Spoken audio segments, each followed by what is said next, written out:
자, 반갑습니다. 배동찬 교수의 마시는 돈 이야기의 배동찬입니다. 자, 여러분 반갑습니다. 부동산 투자의 역사를 놓고 볼 때요, 대통령 선거 이후의 변동성은 상당하죠. 이 부분은 다음에 자세하게 다뤄보도록 하고요. 아무튼 3월 9일 20대 대통령 선거가 있는 날인데요. 대통령 선거 이후 우리나라의 부동산 시장 또한 큰 변화가 다가올 수 있을 것 같아요. 먼저 이재명 후보의 다주택자 양도소득세 중과세 완화, 이런 부동산 정책이 있었죠. 또 윤석열 후보 또한 만약에 당선이 된다면 2년간 다주택자들의 양도소득세 중과세 적용을 유예하겠다, 이런 발표를 하였죠. 따라서 여가 됐든 야가 됐든 당선이 된다면 다주택자들의 양도소득세 중과세를 완화할 그럴 계획인 것 같아요. 따라서 올해 대통령 선거 이후 다주택자 양도소득세 완화가 된다면 다주택자들의 매물이 좀 어느 정도는 좀 쏟아질 것 같은데요. 물론 어떤 이들은 또 이렇게 얘기를 할 수도 있겠죠.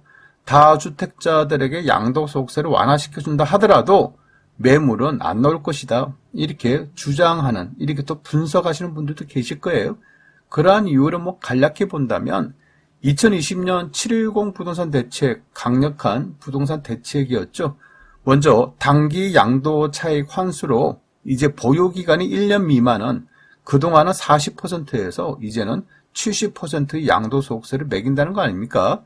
또한 2년 미만은 그냥 주택일 경우에는 그냥 2년 미만에는 이제 기본 세율이었어요. 기본 세율 6%에서 42% 요 당시에 이렇게 적용되는 게 2년 미만은 양도소득세 60%를 때린다는 거예요.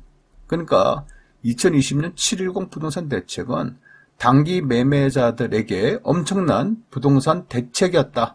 엄청난 강력한 대책이었다라고 볼 수 있겠죠. 여기에다가 다주택자 양도소득세 중과세율 인상인데요. 그동안 10%, 20% 각각 인상을 이제는 2주택자들에게는 기본 세율에다가 20%를 더 추가를 하고 3주택 이상인 자들에게는 30%를 더 추가하는 거 아닙니까? 그러니 양도소득세가 거의 70% 이상이 됐다라고 말씀을 들을 수가 있겠죠. 다만 유예 기간을 줬죠. 즉 2021년 6월 1일부터 시행을 한다는 거예요. 그러니 2021년 이제 5월달까지 팔 사람들, 즉 다주택자 분들은 양도소득세 중과세율을 당하기 싫으면 그 전에 팔아라라는 거죠. 그런데 실제적으로 보니까 다주택자들이 양도소득세 무서워서 매물로 던져야 되는데 이게 정부의 의도였는데 다주택자들은 안 팔았다는 거예요. 이게 양도소득세 30% 더 중과세 해도 나는 안 팔아. 그럼 왜 안 팔아? 안 파는 이유는 간단하죠. 아파트 가격, 주택 가격이 올라가니까 안 파는 거 아닙니까? 즉 양도소득세를 일전 시점까지 완화해 줄 테니 팔아라라고 말을 했는데 다주택자들은 안 팔았다는 얘기가 되는 거예요. 따라서 대통령 후보자들이 양도소득세 일시적 완화 조치가 나와도 다주택자들이 매물이 앞으로도 나오지 않을 것이다 라고 말하는 근거가 요런 근거라는 거겠죠. 그런데 제가 생각하는 중요한 부분이 이 부분이죠. 다주택자들은요, 근본적으로 집값 상승 시기에는 어떤 경우든 그렇죠, 팔지 않고 가지고 가는 성향이 있다는 거예요. 여러분이 만약에 다주택자예요. 몇 달에 한 번씩 1억, 2억이 올라. 그러면 양도소득세 아무리 세게 때린다고 해도 여러분 파시겠어요? 아니 한 달, 두 달에 몇 천만 원, 몇 억이 올라가는데. 네, 그렇죠. 그래서 양도소득세가 무섭긴 무섭지만은 집값이 올라가니까 또 내가 부담할 양도소득세를 매수자에게 그냥 부담시킨다. 즉 매매 금액을 더 올리면 되니까, 이러한 의미로 볼 때 집값이 상승할 시기에는 어떤 경우든 다주택자들은 팔지 않고 그냥 가지고 가는 그러한 성향이 있다는 거예요. 한국부동산원의 2021년 7월 셋째 주 전국 주간 아파트 가격 동향을 살펴봐도 마찬가지입니다.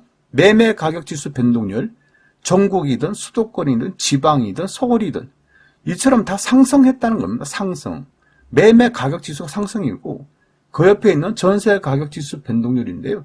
전세 가격 또한 전국이든 수도권이든 지방이든 서울이든 이처럼 다 상승 중이었다는 거예요. 이를 1년간 전국 아파트 매매, 전세, 가격 그래프를 좀 살펴보면 보이는 화면처럼 나온다는 얘기입니다. 즉 2020년 하반기 아파트 가격 급상승하였다는 거예요. 그리고 2021년 상반기 다소 상승세가 멈춰지고 있다가 다시 2021년 4월 7일 서울시장 보궐선거 이후 또다시 아파트 가격이 상승세로 확 전환했다는 거예요. 따라서 이러한 시기에 아파트 가격이 올라가니 다주택자라고 하더라도 양도소득세가 실질적으로 부담된다 하더라도 그냥 가지고 갔다는 거죠. 즉 매물로 던지지 않았다는 거예요. 이건 뭐 어떻게 보면 당연한 거 아닌가요? 여러분 같아도 그렇지 않습니까? 여러분 같아도 뭐 집값이 계속 올라가는데 굳이 팔 이유가 없었다라고 말씀을 드릴 수 있다는 겁니다. 그런데 말입니다. 주택 가격이 하락을 한다면 다주택자들의 입장은 어떻게 바뀔까요? 그래요. 집값이 하락할 경우 아파트 가격이 하락할 시기에는요. 다주택자들은 어떤 경우든 팔고자 하는 성향이 있다는 거예요. 그렇지 않습니까? 계속 떨어지는데 주식이 계속 떨어진다면 그냥 손절매하고 싶어 팔고 싶은 마음 들지 않습니까? 아파트를 샀는데 아파트 가격이 계속 떨어져 팔고자 하는 마음이 앞선다는 거예요. 이거는. 그렇죠? 즉 부동산 가격 상승 시기에는 부동산을 팔지 않지만은 지금처럼 부동산 가격이 하락 전환되는 시기, 이런 시기가 되면 부동산을 팔고 싶은 마음이 생긴다는 거예요. 그리고 언제 팔지라고 파는 시점을 기다리고 있다는 겁니다. 즉 팔 기회를 노리고 있다는 거죠. 이런 와중에 다주택자 양도소득세 중과세를 유예해주겠다. 야, 그렇죠. 이러한 중과세 유예 기간을 둔다는 것은 그래요. 제가 보는 점에서는 다주택자들의 급매물이 쏟아질 가능성, 이러할 가능성이 증가된다라고 봐야 되겠죠. 다만 이러한 정책은요, 부동산 정책에 일관성이 없다. 그렇죠. 누구는요, 양도소득세 중과세 때문에 2021년 6월 전에 파신 분들도 계시지 않습니까? 그리고 또한 2022년 6월 이후에 중과세 20 내지 30% 당한 사람들도 있지 않습니까?